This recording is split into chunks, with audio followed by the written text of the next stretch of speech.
Qu'est-ce que la charia? Lorsqu'on emploie ce mot, on pense généralement à un système plein de punitions et de restrictions. Est-ce la réalité? La charia est une union entre la loi et l'éthique.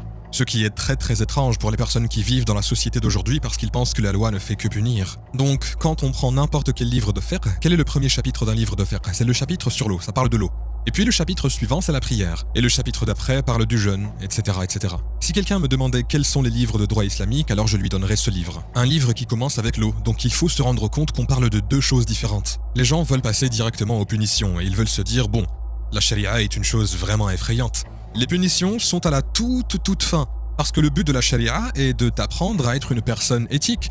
Tu ne peux pas être une personne éthique sans apprendre à prier, sans apprendre à te purifier, sans apprendre à te discipliner. Donc si tu veux venir me dire que la charia est en quelque sorte cruelle ou extrême parce qu'elle prévoit telle ou telle sanction, je pense que c'est beaucoup plus cruel et beaucoup plus extrême d'avoir un système qui va me punir sans m'enseigner premièrement comment être une personne éthique. La charia s'intéresse à ton éducation en tant que personne morale. Elle essaie de te construire en tant que personne pour que tu sois capable de refuser un pot de vin, faire de toi une personne qui ferait ce qu'il faut quand personne d'autre ne regarde, pas seulement quand il y a une règle ou une punition qui va avoir lieu.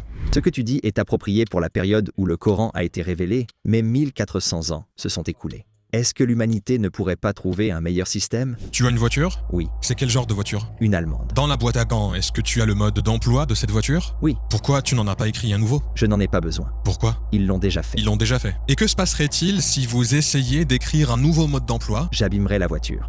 Parce que tu n'as pas conçu la voiture. Donc comment faire? On croit en un créateur, le créateur nous a créés, le créateur nous connaît, il connaît nos motivations internes, il connaît nos capacités, il connaît nos défauts, et il a créé un système qui est censé nous gouverner de tout point de vue depuis notre naissance jusqu'à notre mort. C'est censé nous guider vers la meilleure voie possible. Qu'est-ce que toi ou moi allons ajouter à cela? Si toi et moi on essayait d'écrire un nouveau mode d'emploi, on finirait par casser la voiture.